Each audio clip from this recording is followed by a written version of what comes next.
Welcome back to my show हम commerce classes. और आज हम पढ़ने जा रहे हैं class 10 social science chapter number 10 जिसका नाम है भूमंडलीकरण का बनना। इसके फर्स्ट क्वेश्चंस को हम करते हैं। कॉर्न लॉ क्या था? लॉ का अर्थ होता है कोई भी एक नियम। कॉर्न लॉ क्या था? ब्रिटिश सरकार ने बड़े स्वामियों पर दबाव में ब्रिटिश सरकार के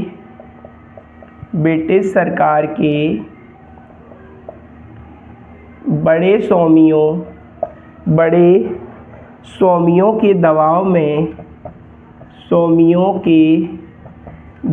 में ब्रिटिश सरकार ने बड़े स्वामियों के दबाव में मक्का के आयात पर प्रतिबंध लगा दिया।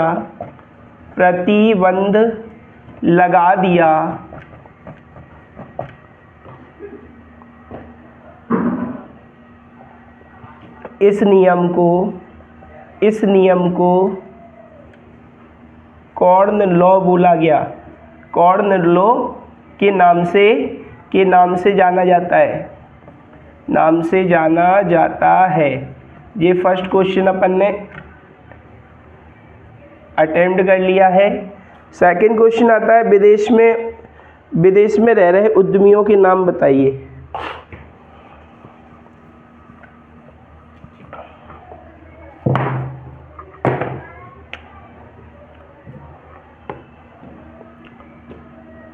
विदेश में भारतीय उद्यमियों के नाम बताइए। क्वेश्चन नंबर 2, विदेश में भारतीय उद्यमी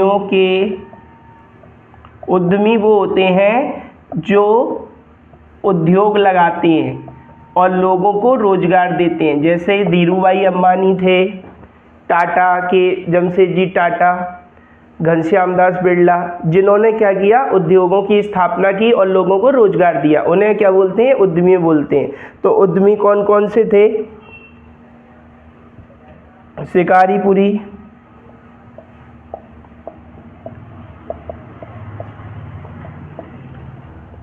शिकारीपुरी सराफ,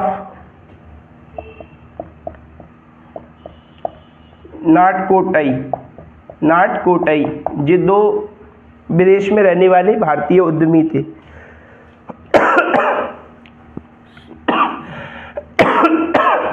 सॉरी।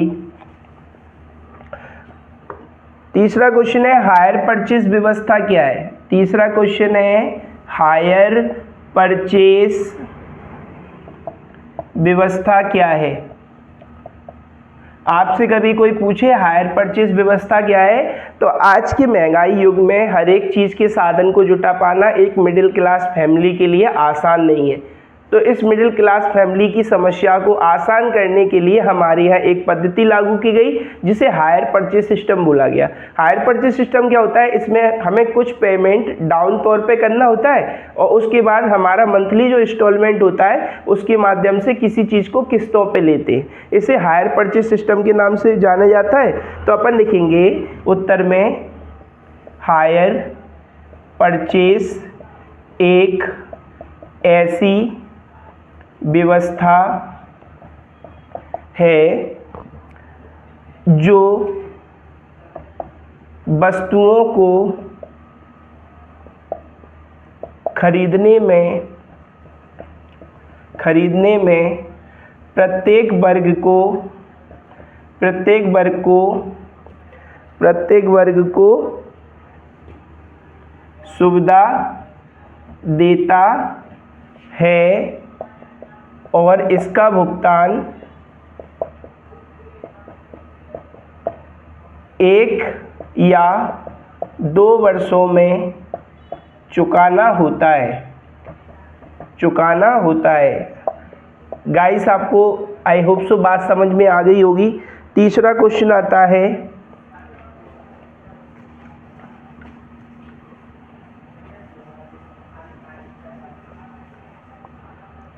प्रथम विश्व युद्ध के सहयोगी राष्ट्र कौन कौन से थे? चौथा क्वेश्चन है प्रथम विश्व युद्ध के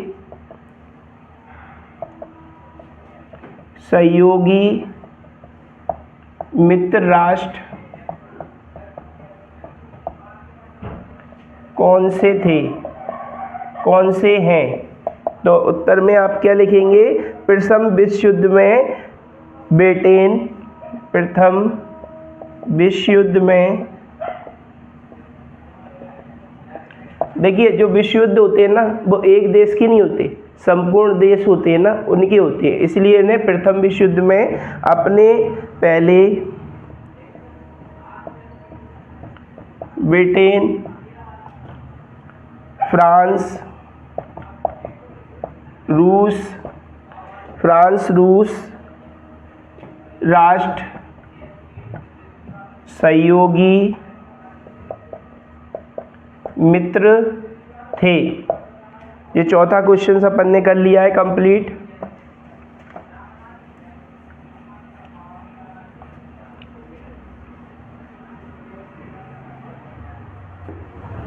पांचवा क्वेश्चन, प्रथम विश्व युद्ध में केंद्रीय शक्तियां कौन सी हैं? केंद्रीय शक्तियां कौन सी हैं? तो अपन इसमें लिखेंगे प्रथम विश्व युद्ध में जर्मनी, ऑस्ट्रिया,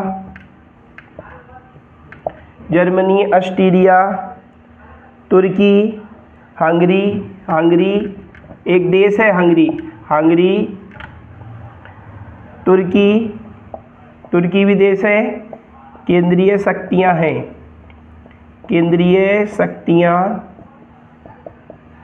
हैं, ये पांचवा क्वेश्चन आपका हो गया कंप्लीट। छठा क्वेश्चन देखें, द्वितीय विश्व युद्ध में मित्र राष्ट्र में कौन सी शक्तियां शामिल की गई?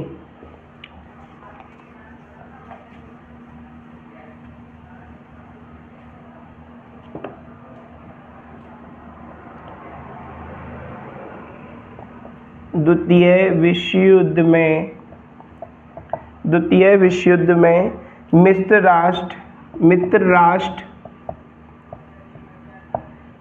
राष्ट्र और धुरी शक्तियां कौन सी हैं? तो भाई देखिए इसमें अपन देखेंगे एक गुट में कई शक्तियां कार्य करती हैं। एक गुट में कई धुरी शक्तियां मुख्य रूप से जर्मनी, जापान और इटली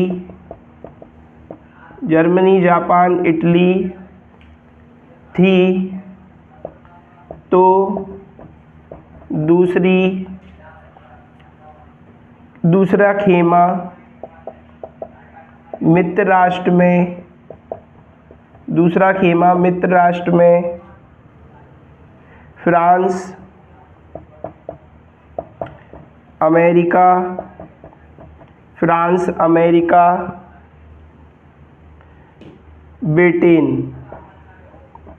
ब्रिटेन था। जी अपना पांचवा क्वेश्चन छठा क्वेश्चन अपन ने कंप्लीट कर लिया है। 6 नंबर में डाल देता हूँ इस पे। अब 7वें क्वेश्चन की ओर बढ़ते हैं अपन।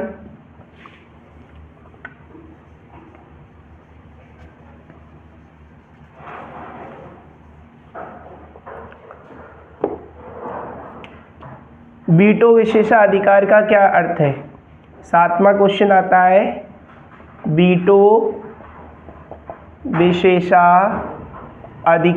का क्या अर्थ है?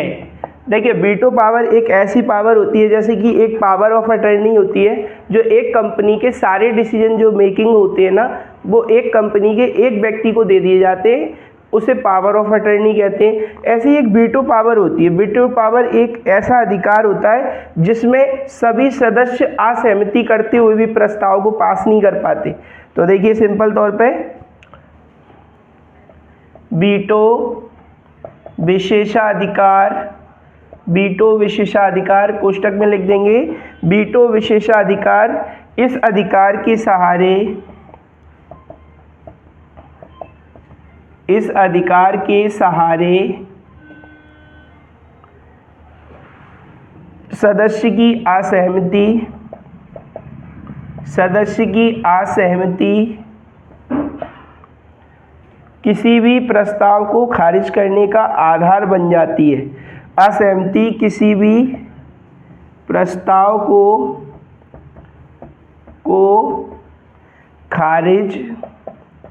खारिज का अर्थ होता है किसी चीज़ को रिजेक्ट कर देना। कोई किसी के सामने प्रपोजल रखे, जैसे फादर्स के सामने अपन रखते हैं मुझे पापा बाइक खरीदनी है, तो पापा रिजेक्ट कर दें उस प्रपोजल को, कहें नहीं अभी ज़रूरी नहीं है, तो इस प्रपोजल को क्या कहते हैं, खारिज। तो वीटो विशेषाधिकार एक ऐसी होती है कि यदि कोई व्यक्ति असहमति भी करता है ना, तब भी उस प्रस्ताव को खारिज कर दिया जाता है। खारिज करने का आधार बन जाती है।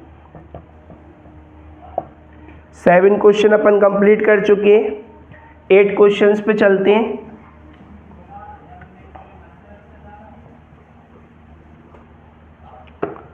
आयात शुल्क से क्या आशय है?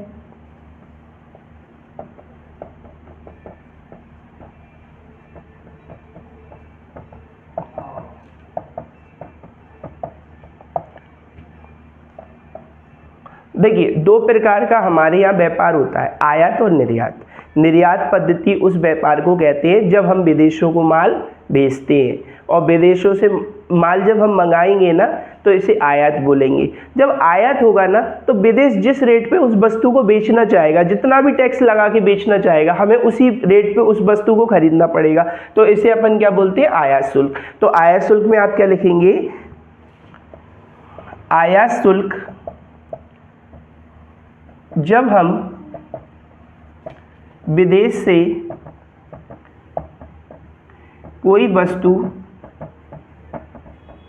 या सेवा प्राप्त करते हैं तो उस देश के द्वारा जो शुल्क कर के तौर पर लिया जाता है, कर के तौर पर लिया जाता है, वह आयात शुल्क कहलाता है। सिंपल तौर पे अपन को ऐसे लिखना है, आयात शुल्क कहलाता है। ठीक है गाइस, आगे देखें क्वेश्चन नंबर 9।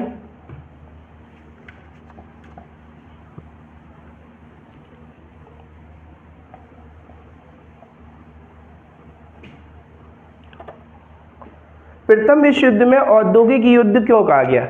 देखिए जब भी युद्ध कोई भी हो, चाहे छोटा या बड़ा, युद्ध से दोनों पक्षों को हानियां होती हैं, युद्ध से दोनों पक्षों को लॉस होता है, और इसमें जन धन की अपार हानि होती है, और हमारी समृद्धि भी काफ़ी खर्च होती है।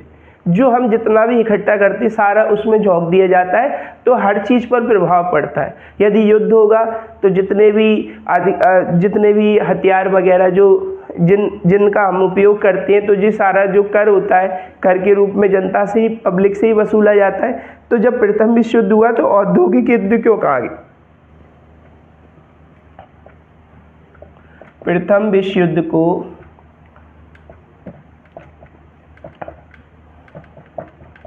औद्योगिक युद्ध क्यों कहा गया? युद्ध क्यों कहा गया? तो उत्तर में अपन लिखेंगे प्रथम विश्व युद्ध औद्योगिक युग था, औद्योगिक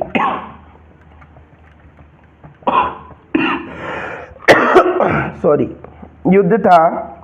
युद्ध में शक्तियां हवाई जहाज, रासायनिक, युद्ध में रासायनिक हथियारों का उपयोग बड़े पैमाने पर किया गया,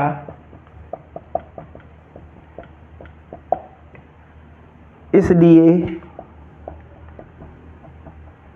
इसे औद्योगिक युग की